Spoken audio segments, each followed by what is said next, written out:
જય શ્રી કૃષ્ણ, જય માતાજી। કેમ છો બધા? મજામાં? તો સ્વાગત છે તમારા બધાનું આજના એક નવા વિડીયોમાં। અને અત્યારે ચોકડીયાલમાં 9:30 થઈ ગયા છે અને 9:30 વાગ્યામાં બધું કામ કરીને ફ્રી થઈ ગઈ છું। આજ તમારે 9:30 વાગ્યામાં શાક ને શાક સંભારા એવું બધું થઈ ગયું છે, કપડાં ધોવાઈ ગયા છે, બધું કામ કરીને જો ફ્રી થઈ ગઈ છું।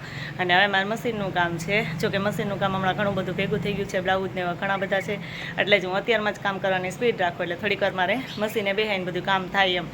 તો હવે હાલો બધું કામ કરીને ફ્રી થઈ ગઈ છું, તો થોડીક વાર આપણે મશીને બેસી જઈને હવે મશીનનું કામ કરવા માંડીએ। જો મેં હમણાં કીધું તેમ કે મારા મશીનનું કામ ઘણું બધું ભેગું થઈ ગયું છે, બ્લાઉઝ તો ઘણા બધા પડ્યા છે, પણ આ એક ચોલી સીવવાની એવી છે, તો જો ચોલી માટેનું બ્લેક કલરનું કાપડ છે અને એને લગાવવા માટેનું જો આ લેસ છે અને આ બધું એમાં ઓલા પમ આવે ને લગાવવાના છે। તો એ બધું જો ચોલી બની જાય પછી તમને બતાવું કે મેં કેવી રીતે લગાવ્યું, કેવી ચોલી બનાવીને। આ ચોલી તો જો મીસુબેનની જ છે, મીસુએ ઘણી વખત પહેરી છે એટલે જોયું હોય, પણ એના ઉપરથી જ માપ લઈને બનાવવાની છે। આ ચોલી મીસુની નથી, મીસુની ચોલી બ્લેક કલરની તો ઓલરેડી એક છે ને, એને તો ઘણી બધી ચોલી છે, એટલે આ તો મારી ફ્રેન્ડ છે ને એની બેબી માટે બનાવવાની છે। એની તો 5 વર્ષની જ છે, પણ મેં ખાલી માપ માટે આ લીધું છે કે અંદાજે માપ કરી અને આપણે ચોલી બનાવી નાખશું એમ। તો જો આ બ્લેક કલરનું કાપડ લઈ લીધું છે, તો ફટાફટ આપણે એને કટિંગ કરી નાખીએ અને પછી સીવવા માંડીએ। પછી આખી સીવાઈ જાય એટલે તમને બતાવું કે ચોલી છે કેવી બની છે। તો આ ચોલી બનાવવા માટેનું કાપડ મેં કીધું હતું મારે ચોલી બનાવી છે ને, કાપડ જો આપણે આ 4 વડું કર્યું છે કે જો આવી રીતે આમ આટલું કાપડ હતું 2 મીટર જેટલું,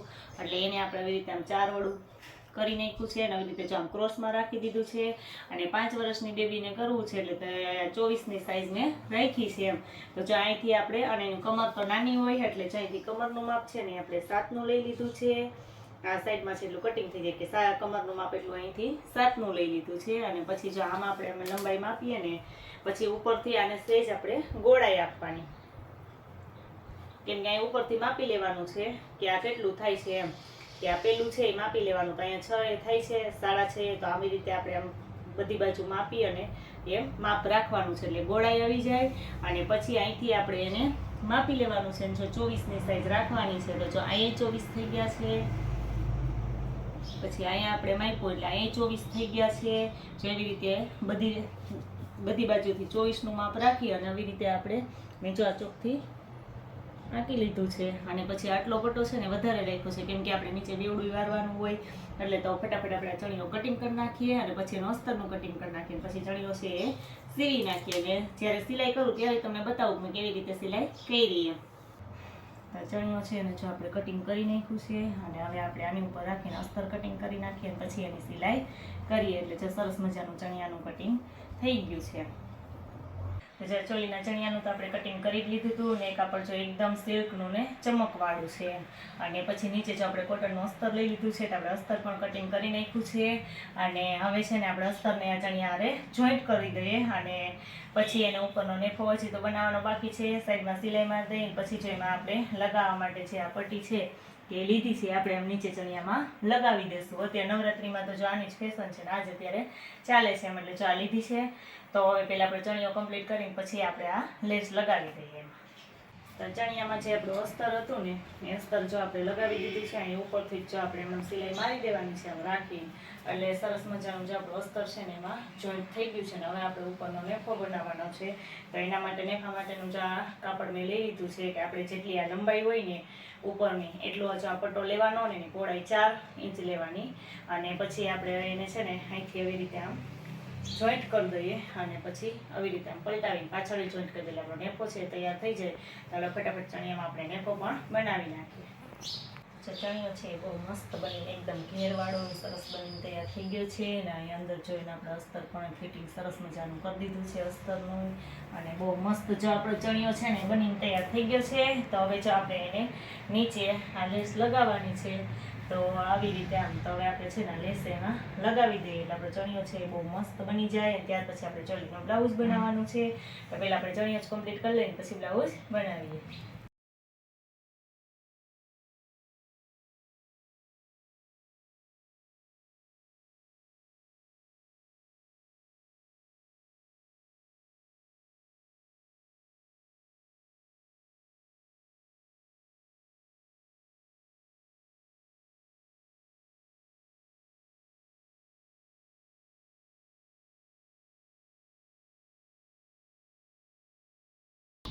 જો અમારે મીસુબેન સ્કૂલેથી આવી ગયા છે, ઘડિયાળમાં 5 થઈ ગયા છે કા, અને મેં આજે ચોલી બનાવી તો મીસુબેન આવીને સીધા કે મમ્મી આ મારા માટે છે, પછી ક્યાં તો નાની છે, મને થાય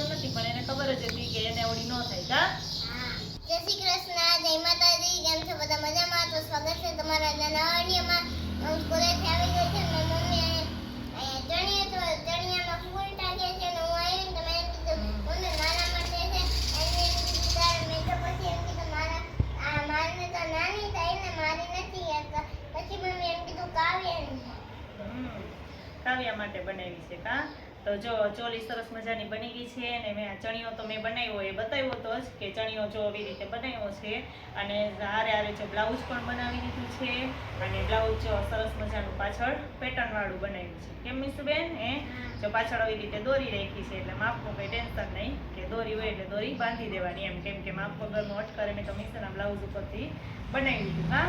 પાછળ તો સરસ મજાનું દોરી વાળું અને આગળથી જો થોડીક લેસ વહી દીધી ને એટલે આગળ એટલી લેસ મૂકી દીધી ને પછી આપણે પમ છે ને અહીંયા પણ લગાવી દેશું એટલે બહુ મસ્ત થઈ જાય ને. આખા ચણિયામાં જો આપણે આ પમ છે ને લગાવવાના છે એટલે જો હું અત્યારે કામ ચાલુ જ છે હા લગાવી દઉં બધામાં આખું બની જાય પછી પાછી બતાવું કે આ કેવી બની છે કા મીસુબેન? હે એ મીસુબેન આમાં કઈ મદદ કરવા લાગશે ના? મીસુબેન ચકેજી નાની છે એટલે નાની છે એટલે કઈ આવડે નહીં પણ કાવું જો કાપવાનું ને એવું કામ બહુ કરે કા મીસુ? હા ચાલો ફટાફટ બધું આખી કમ્પ્લીટ થઈ જાય ને પછી તમને પાછી બતાવું કે કેવી બની છે. તો જો અમારી ચોલી છે ને બની સરસ મજાની કમ્પ્લીટ થઈ ગઈ છે અને જો એમાં પમ લગાવી દીધા છે. ચોલીમાં જો આમ એકદમ ભરચક ન થાય ને એટલે ક્યાંક પમ લગાવ્યા છે અને આમાં જો બ્લાઉઝમાં પણ આપણે પમ લગાવી દીધા છે. એને પછી બહુ ભરચક ન થાય ને એટલે એક જ જગ્યાએ 3 લગાવ્યા છે અને લેસ તો જો એટલીક જ હતી એટલે અહીંયા બ્લાઉઝમાં એટલીક જ લેસ લગાવી છે. વધારે હોત તો આપણે સ્લીવમાં કે લગાવત પણ તોય બહુ ભરચક થઈ જાય ને એના કરતાં બહુ મસ્ત લાગે છે. અને આમાં જો આપણે રબર નાખી દીધું છે એટલે બહુ મસ્ત જો આપણી ચોલી બની તૈયાર થઈ ગઈ છે. મીસુબેનને પહેરવાનું મન થઈ ગયું છે કેમ? તો જો મારી આ ચોલી છે ને કેવી બની છે ને તમે કોમેન્ટમાં કહેજો કે કેવી બનાવી છે. કેમ કે ચોલી તમે પોતે જાતે જ બનાવી છે અને જો આ કાપડ પ્લેન લીધું હતું એટલે કાપડ એટલું સસ્તું આવે છે અને લેસ ને બધું બજારમાંથી લઈ અને આપણે બનાવ્યું છે એટલે આપણે સરસ મજાની ચોલી એમ કે સસ્તા ભાવે કે સસ્તામાં બની ગઈ છે. એમ આપણે આવી જો બજારમાં કચ્છી વર્કવાળી લેવા જઈએ તો બહુ મોંઘી આવે છે. મેં પૂછાયું હતું એક જગ્યાએ હતી ને ત્યાં મીસુ માટે મારે લેવી હતી ને ત્યારે તો આવી કચ્છી વર્કવાળી ને એવી લઈને તો બહુ મોંઘી આવે છે. આવી રીતના આપણે ચોલી લઈને પણ જો આપણે ઘરે જ બનાવીએ તો આપણે ઓછા ખર્ચે અને બહુ મસ્ત બની જાય છે. અને હજી તો જો આ કચ્છી વર્કના પેચ ને એવું આવે છે એવું આપણે લગાવવું હોય તો વચ્ચે વચ્ચે લગાવી શકીએ તો એકદમ મસ્ત બજાર જેવી બની જાય છે. પણ જો એમણામાં સાદી ને સિમ્પલ બનાવીશ તો બહુ મસ્ત લાગે છે.